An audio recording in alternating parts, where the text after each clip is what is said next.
জান্নাতে যাওয়ার সুযোগ আছে। আমি একদিনও নামাজ পড়িনি, আমি একদিনও দান করিনি, আমি একদিনও কাউকে সম্মান করিনি। এই পৃথিবীর সমস্ত পাপ আমার পছন্দের জিনিস। এই পৃথিবীর সমস্ত নেকি হালাল আমার কাছে অপছন্দের জিনিস। Is there any scope?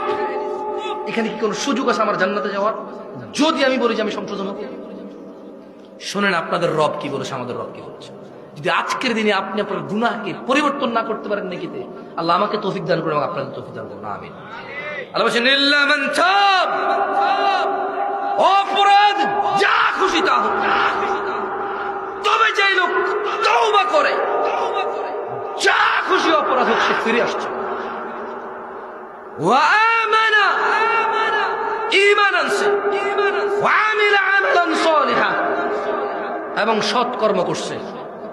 ফাউলাইকা ইউবাদদিলুল্লাহু সাইয়্যাতিহিম Hasnat.